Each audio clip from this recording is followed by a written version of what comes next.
কলির মানুষকে উদ্ধার করো। চলে যাও নৈমিষারণ্যে, সেখানে রাজা পরীক্ষিতের মৃত্যুর সময় শত সহস্র দিন শুধু হরিনাম করো। এই হরিনাম শ্রুতিধর হয়ে শ্রুতি মুনি জগতে প্রচার করবে। আর সেই হরিনামের ডালি স্বয়ং কৃষ্ণ আমার গৌর হয়ে তিনি মাথায় করে নিয়ে এসেছেন। তাই গৌর হরি,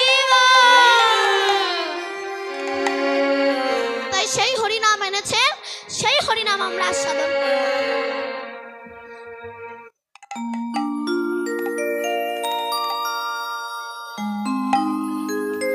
জয় রাধে। তো আমরা সেই হরিনাম শুনবো। কেউ ঘুমাবেন না কিন্তু, কেমন? কেউ ঘুমাবেন না তো? আমি বলছি যারা যারা হরিনাম গাইবে তাদের চরণে আমার শত কোটি প্রণাম, আর পেছনে যারা ঘুমাচ্ছেন তাদের চরণে আমার আরো শত কোটি প্রণাম। ওমা, কেউ ঘুমাবেন না তো? সবাই মিলে একটু গাইবো। দুটো বাহু তুলুন তো সবাই, সবাই মিলে আমরা একটু আজকে হরিনাম গাইবো। আমরা কেউ ঘুমাবো না, ঠিক আছে?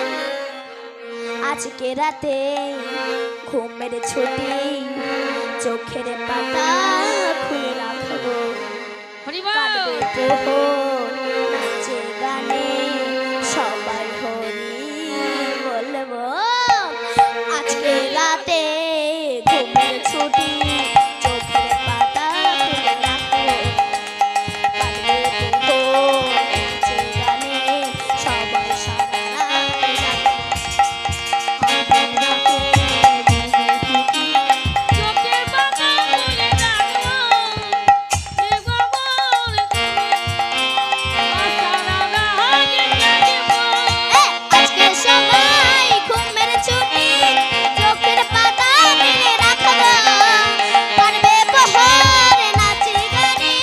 সবাই সারা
ছিল ধ্রুব মহারাজ নিজের বাবার কথা শোনেনি কেন? ধ্রুব মহারাজ একদিন মাকে জিজ্ঞাসা করেছিল, মা আমার কি বাবা নেই? আমাকে কোলে তুলে নেবে, আদর করবে। বলেছিল হ্যাঁ, ওই যে তোর বাবা উত্থানপাদ, যা। যেই না ধ্রুব মহারাজ কোলে উঠতে গেল, বিমাতা সে ঠেলে ফেলে দিয়েছিল, যেদিন আমার পেটে জন্মাবি সেদিন বাবার কোলে উঠবে। ধ্রুব মহারাজ মায়ের কাছে গিয়ে বলছে, মা আমি বাবার কোলে উঠেছি বলে বাবা আমাকে ফেলে দিয়েছে। তা জগতে কি এমন কোনো বাবা নাই যে একবার কোলে তুলে নিলে আমাকে কোনোদিনও নামিয়ে দেবে না? বলেছিল হ্যাঁ, ওই যে তোর বাবা উত্থানপাদ, যা। তো এমনও কোনো বাবা নেই যে আমাকে নামিয়ে দেবে। তখনও বলেছিল হ্যাঁ, একজন আছে, সে কে? পদ্মলোচন শ্রী হরি, তুই তার কাছে যা। ধ্রুব মহারাজ এই না ভজনে বেরোলো। উত্থানপাদ বলে, ধ্রুব কোথায় যাচ্ছ? বলে বনে যাচ্ছি বাবা হরি ভজন করতে। বলে যেও না, আমি অর্ধেক রাজ্য দিয়ে দিচ্ছি, ওখানে ভজন করো, 5টা গ্রাম লিখে দিচ্ছি, ভজন করো। ধ্রুব মহারাজ বলছে, বাবা ভেবেছিলাম যাবো তো না, তোমার কথা শুনে আমার মনে হচ্ছে আমাকে যেতেই হবে। কেন? এখনো তার নাম করিনি, সবে করব বলে বেরিয়েছি। সবে করব বলে বেরোতেই যদি আমি অর্ধেক রাজ্য পেয়ে যাই, যদি আমি হরি ভজন করি, আমি তার চরণ পেয়ে যাব। ওই তুচ্ছ রাজ্য আমি চাই না, আমি তার চরণের দাস হয়ে থাকতে চাই, এ ভিন্ন আরে কিছু চা পাই। আচ্ছা মা, আমাদের এই সারা ভারতবর্ষে যে রাস হয়, আমার গোবিন্দের যখন ইচ্ছে হলো আমি একটু রাসলীলা করব, তা রাসলীলা করতে গেলে তো অভিনেতা অভিনেত্রীর প্রয়োজন হয়, একা দ্বারা তো সম্ভব নয়। ওনার যখন ইচ্ছে হলো আমি একটু রাসলীলা করব, উনি কারো ঘর থেকে কোনো মেয়েকে হাওলাত করে নিয়ে আসবে, চলে একটু রাস করে আসে। ওনার যখন ইচ্ছে হলো আমি একটু রাসলীলা করব, তখন একা ভগবান দ্বিখণ্ডিত হয়ে গেছিল। যেমন আস্ত মটরের দানা, সেটাকে জলে ভিজিয়ে রাখুন, কিছুক্ষণ পরে দেখবেন ওটা ফুলে মোটা হয়ে গেছে। এবার ওটাকে 2 আঙ্গুলের মাঝে দিয়ে চাপ দেন, দেখবেন দুটো ভাগ হয়ে যাবে। তেমনি আমার ভগবান ভক্তের প্রেমের জলে ডোবানো ছিল, অনুরাগের দ্বারা ফুলে উঠেছে। ভক্ত যেই না তার প্রেম শক্তির দ্বারা চাপ দিয়েছে, একা ভগবান দ্বিখণ্ডিত হয়ে গিয়েছে। দ্বিখণ্ডিত হয়ে গিয়ে শ্রীকৃষ্ণের বামঙ্গ থেকে লাদিনীর শক্তি শ্রীমতী রাধা রানের সৃষ্টি হয়েছে। তাহলে রাধাটাকে বোঝা গেল। অনেকে বলে রাধা মানে মেয়ে, কৃষ্ণ মানে ছেলে। আর পণ্ডিত ব্যক্তি যদি দেখতে চান, চায়ের দোকানে যাবেন, সব কটা পণ্ডিত। তবে আমি সব দোকানের কথা বলছি না, আবার সব মানুষ নয়। কিছু কিছু দোকানে কিছু কিছু মানুষ আছে, রাধা কৃষ্ণ প্রেম করলো, রাধা কৃষ্ণ করলে লীলা, আমরা করলে দোষ। ওদের গাছিরে দেখবেন তো, বদ রক্ত শ্রী 1 ফোঁটা আপনি ভালো রক্ত পাবেন। এরা পূর্বজন্মে কারা ছিল বলুন তো? আমি সে একটা গল্প বলেছিলাম না, পূর্বজন্মের স্বভাব কোনোদিনও বদলায় না। এক ঋষির কাছে এক লেডিস কুকুর থাকতো। লেডিস মানে কি বলুন তো? মেয়ে কুকুর। ওই ঋষি যখন ফুল তুলে রেখে দিত, ওই কুকুরটা গিয়ে মুখ দিয়ে দিত, এঠো করে দিত। ঋষি বলে, আমি ফুল তুলে রেখে দিই, তুই ফুলে মুখ দিয়ে দিস, এঠো করে দিস, যা তুই একটা সুন্দরী মেয়ে হয়ে যা। তখনকার দিনে ঋষিদের বাক্য শুদ্ধ ছিল, যা বলতো তাই হয়ে যেত। অনেকে বলে আগেকার দিনের মুনি ঋষিরা ষাঁড় বলি দিত, তাহলে হিন্দুদের গরু খেতে কি দোষ আছে? জানেন কেন ষাঁড় বলি দিত? ওই ষাঁড়কে বলি দিয়ে আবার মন্ত্রের দ্বারা ষাঁড়ের প্রাণ ফিরিয়ে দিত। দেখতো আমি আচার্য বৈষ্ণব হতে পেরেছি কিনা তারা দেখতো। হিন্দু ধর্মটা হচ্ছে পাকা বেলের মতো, কাক বাইরে ঠুকরে চলে যায়, কিন্তু ধূর্ত মানুষ বেলটাকে ফাটিয়ে রস আস্বাদন করে। হিন্দু সনাতন ধর্মটা হচ্ছে পাকা বেলের মতো, যারা কিছু বোঝে না তারা বাইরে থেকে অপব্যাখ্যা করে, কিন্তু জ্ঞানী পণ্ডিত ব্যক্তি এর ভিতরে প্রবেশ করে মুখ্য বস্তুটাকে আস্বাদন করতে পারে। ব্যাস, সুন্দরী একটা মেয়ে হয়ে গেছে। এখন এক রাজার ছেলে রাজপুত্র বনে মৃগ শিকার করতেছে, ওই মেয়েকে দেখেছে, বলল আমি তোমাকে বিয়ে করব। বললে আমার বাবা আছে। ঋষির কাছে গিয়ে বলে আমি আপনার মেয়েকে বিয়ে করতে চাই। ব্যাস, বিয়ে দিয়ে দিল। বিয়ের 6 মাসের মধ্যে রাজার ছেলের 50 জোড়া জুতো কোন কুকুরে ছিঁড়ে দিয়েছে।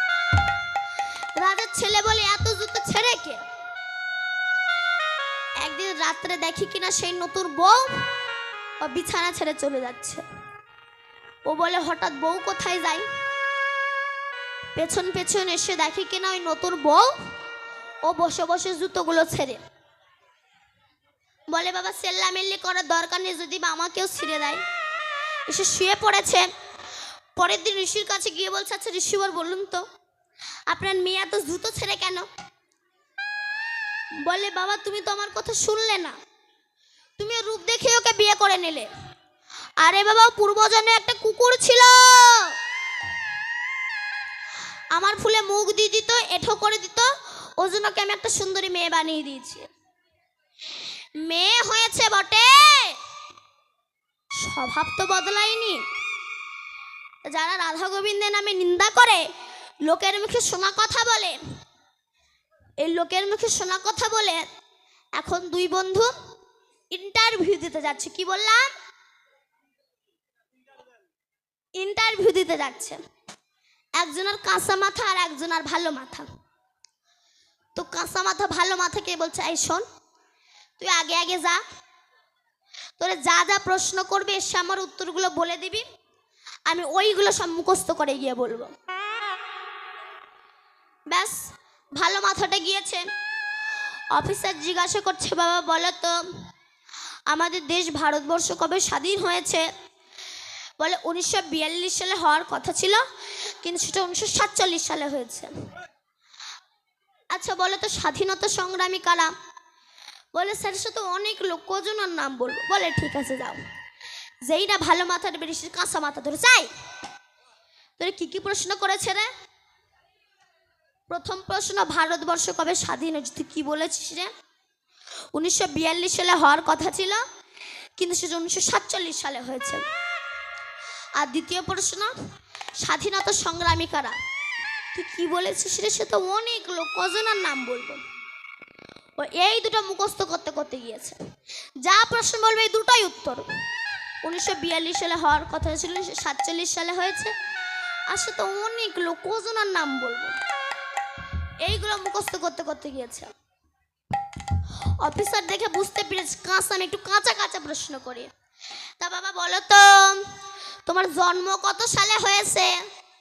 ও বলে 1942 সালে হওয়ার কথা ছিল, 1947 সালে হয়েছে। অফিসারের চোখ মোটা কেটে এক স্যার মারবো।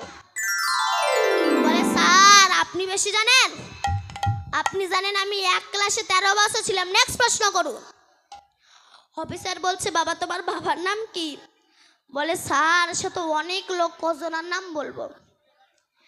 এই লোকের মুখে শোনা কথা বলে যেমন নিজের মায়ের সম্মান নষ্ট হলো, ঠিক তেমনি হিন্দু সনাতন ধর্ম সম্পর্কে যারা না জেনে বুঝে অপব্যাখ্যা করে, তারা জানে না আমাদের হিন্দু সনাতন ধর্মটাই নষ্ট হচ্ছে। নিজের ধর্মকে যদি আমরা নিজেরা নষ্ট করি, বাইরের লোক সেকে রক্ষা করে দেবে? হয় নাকি? তাই চলুন সেই গৌরাঙ্গ মহাপ্রভু গোলক থেকে হরিনাম এনেছেন, পদকর্তা পদ লিখেছে। ও গো গোলকের প্রেম ধন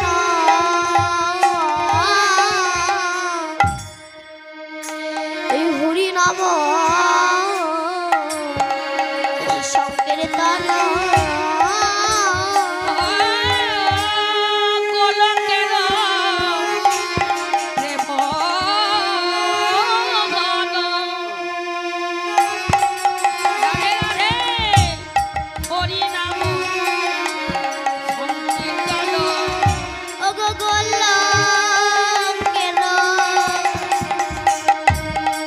Oh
নিশি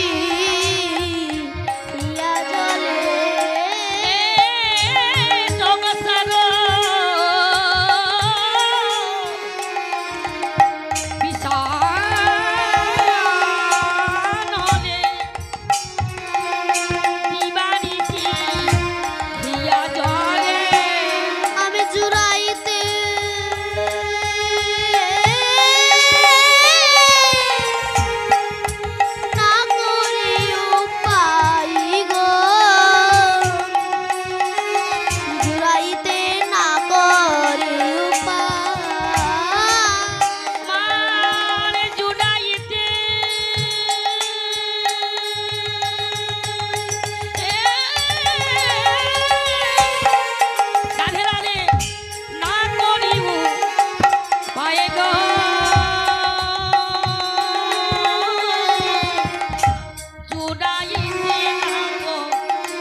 হরিনাম, এই হরিনামে হরিনামে কেমন? ত্রিভুট পর্বতের পার্শ্ববর্তী একটা পদ্ম সরোবর ছিল। ওই পদ্ম সরোবরের উপকূলে এক বিশাল বড় জঙ্গল ছিল। ওই জঙ্গলে প্রচুর হাতি বাস করত। তো হাতির মধ্যে একজন দলপতি থাকে, যিনি ওখানকার মালিক। যেমন সংসার বনের ভিতরে স্ত্রী পুত্র নাতি নাতনি এদের মধ্যে একজন দলপতি থাকে, কেনা যিনি বাড়ির মালিক। ঠিক তেমনি সংসার বনের ভিতরে ওই বনে ওই হাতির দল বাস করত। পশুদের মধ্যে একতা থাকে, একটা পশু আর একটা পশুর কথা শোনে, কিন্তু মানুষের মধ্যে একটা মানুষ আর একটা মানুষের কথা শোনে না। তো ওই দলপতি হাতির ইচ্ছা হলো বৈশাখ মাসে জ্যৈষ্ঠ মাসে প্রচণ্ড গরমে একটু পদ্ম সরোবরে গিয়ে গা অবগাহন করবে।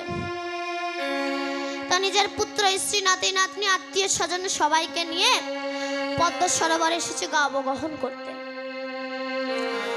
ব্যাস স্নান করতে নেমে স্নান করতে করতে হাতি আত্মভোলা হয়ে গেছে। যেমন সংসার বনের ভিতরে আমরা স্নান করতে করতে খেলা করতে করতে আত্মভোলা হয়ে যায়। দিন দিন যে চুল পেকে যাচ্ছে, দাঁত পড়ে যাচ্ছে, চামড়া ঝুলে যাচ্ছে, আগেকার মতো ডিজাইন আর নাই। অনেক রকম ফেস ওয়াশ মাখছি, কোনো কাজ হচ্ছে না, চলে আমাদেরকে যেতে হবে, এটা আমরা ভুলে গিয়েছি। এটাই হচ্ছে আমাদের কাজ। হাতিটাও খেলতে খেলতে আত্মভোলা হয়ে গেছে।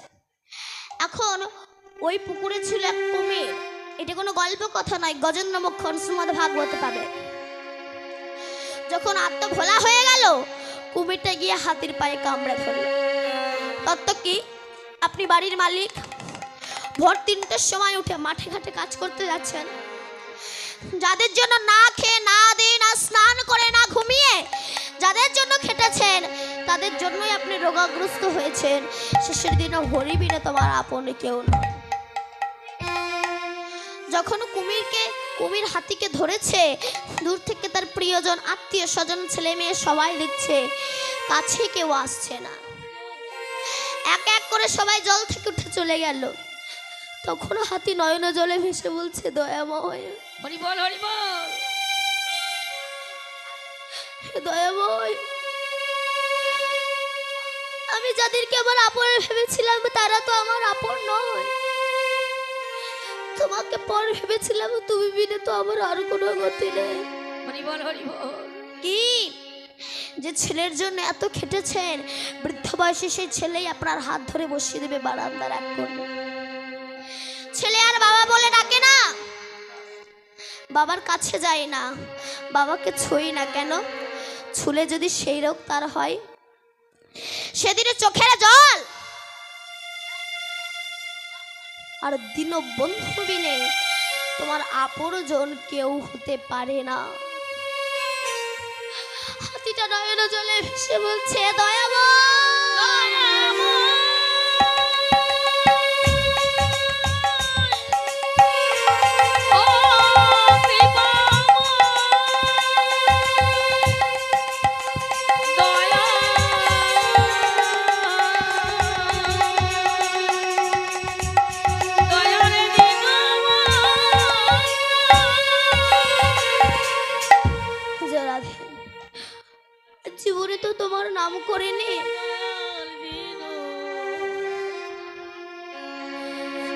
জীবনে তো তোমার কখনো নাম করিনি দয়াময়।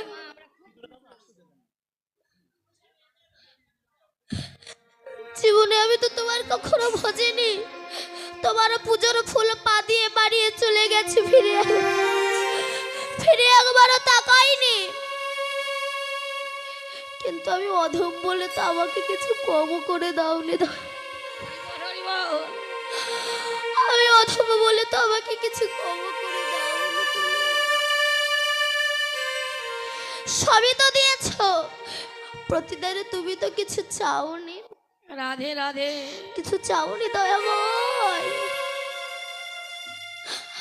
আজ আমার বিপদের দিন আমি ভেবেছিলাম আমার স্ত্রী পুত্র নাতি নাতনি এরাই আমার সব, আমার বিপদের দিনে তারাই আমার সামনে এগিয়ে যাবে। বিপদে পড়ে বুঝতে পারছি শেষের দিনে দিন বন্ধু মিলে তুমি আমার আপনে কেউ নয়।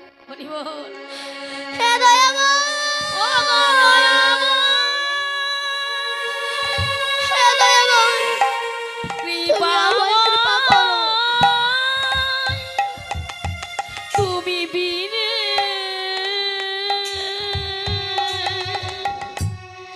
আমার কে গোনা।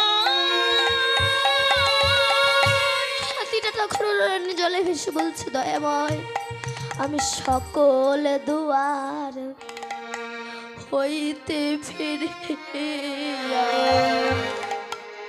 তোমার দুয়ারে এসেছি। আমি সকলে দোয়া হইতে ফিরিয়া তোমার দুয়ারে এসেছি। সকলে দোয়া হইতে ফিরিয়া তোমার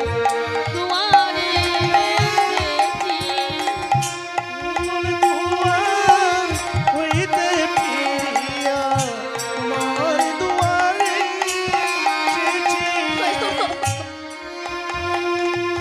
আমি ভেবেছিলাম আমার সংসার সবকিছু এতদিনে কখনো দুটো নয়ন জলে ভেসে তোমায় একবারও ডাকেনি। রাধে রাধে রাধে। আজ বিপদে পড়ে বুঝতে পারছি দয়া, তুমি বিনে আমার আর কেউ নয়। আমি সকল দুয়ার হইতে ফিরিয়া তোমার দুয়ারে এসেছি। আমি সকলে দুয়ার হইতে ফিরিয়া তোমার দুয়ারে আমার কৃপা করো।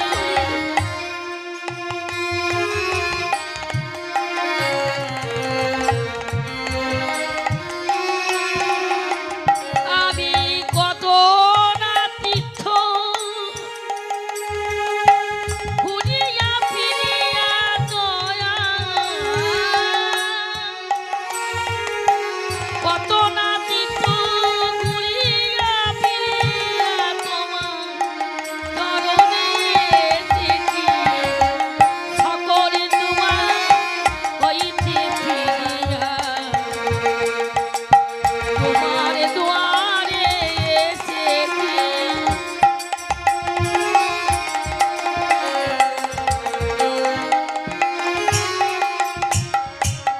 কত নাগাগা চয়েছি গো,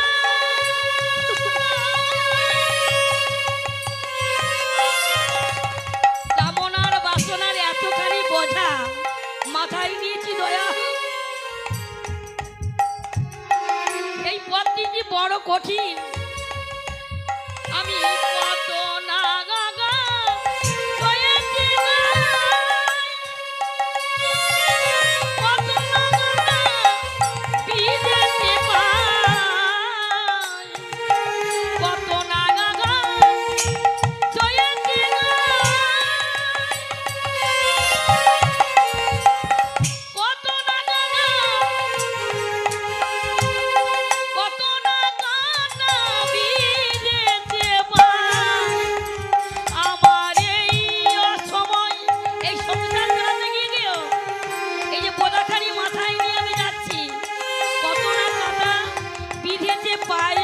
কত না আঘাত সয়েছি গায়ে, কত না আঘাত সয়েছি গায়ে,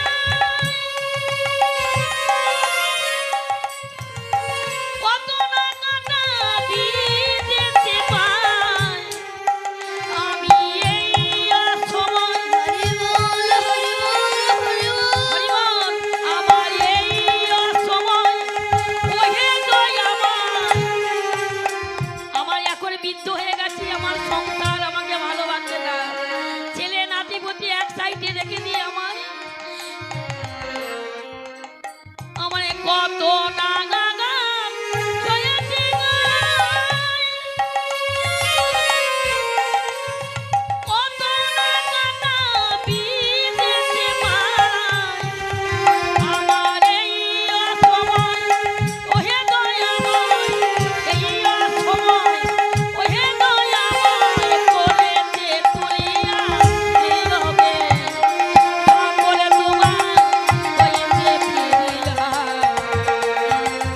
তোমার দুয়ারে আমি সকল তোমার হয়েছে ফিরিয়া, তোমার দুয়ারে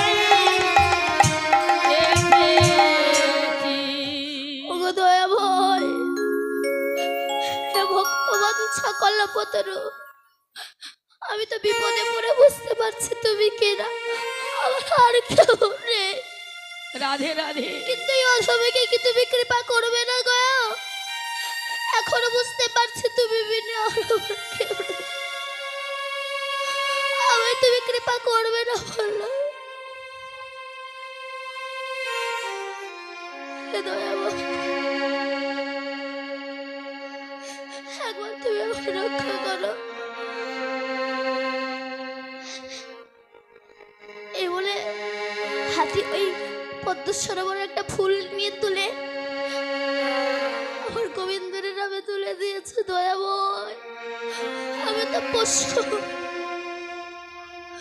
আমার তো দেওয়ার মতো সামর্থ্য কিছুই নেই, আমি তোমায় কি দেবো বলো? এই ফুলটা আমি তোমার সেবায় দিচ্ছি, যেন তোমার সেবায় লাগে।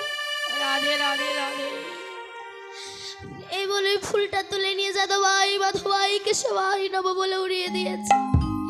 হে কৃষ্ণ করুণা সিন্ধু করুণা সিন্ধু দীনবন্ধু জগৎপতি বন্ধু জগৎপতি গোপেশা গোপিকা গোপিকা কান্ত রাধাকান্ত নমো রাধাকান্ত নমস্তুতে।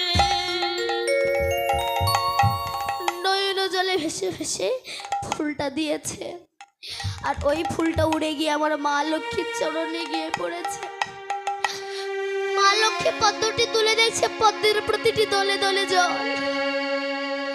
নারায়ণকে জিজ্ঞাসা করলো, প্রভু এই পদ্ম কোথা থেকে এসেছে?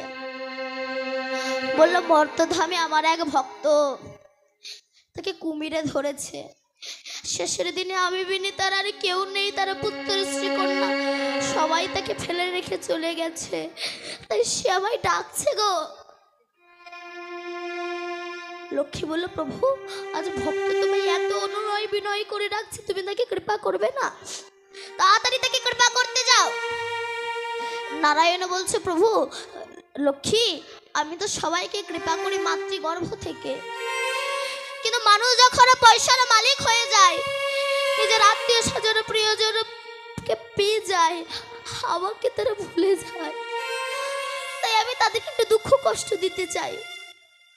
আর দেরি করো না প্রভু, তুমি যাও। আবার নারায়ণ গরুরকে ডাক দিয়েছে, গরুর তাড়াতাড়ি করে এসো, তুমি আমার ভক্ত যে বিপদে পড়েছে, তাকে রক্ষা করতে যেতে হবে, তাড়াতাড়ি এসো। গরুরের পিঠে উঠে আমার গোবিন্দ বলছে, গরুর আমার ভক্তকে কুমিরে ধরেছে, তাড়াতাড়ি করে যেতে হবে, তাড়াতাড়ি চলো গরুর, তাড়াতাড়ি চলো, তাড়াতাড়ি চলো। গরুর বলা, প্রভু যদি অত তাড়াতাড়ি যার ইচ্ছায় তুমি যাও, আমি যেতে পারবো না। এই হলো অহংকার। আমরা ভাবি আমি ছাড়া সে চলতে পারে না, ভুল। তুমি চালানোর মালিক নও। তুমি কে? তুমি চালাবে? সে চালায় তাই তুমি চলো। গাড়ি 1 কোটি টাকা দাম হতে পারে, 500 টাকা ড্রাইভার না হলে গাড়ি চলে না। দেহের অনেক মূল্য হতে পারে, পরমাত্মা রূপে যদি সূক্ষ্ম আত্মাটা হৃদয়ে বসে এই দেহের কোনো মূল্যই হতে পারে না। হরি বল। তাড়াতাড়ি চলো। গরুর ভাবলো আমি ছাড়া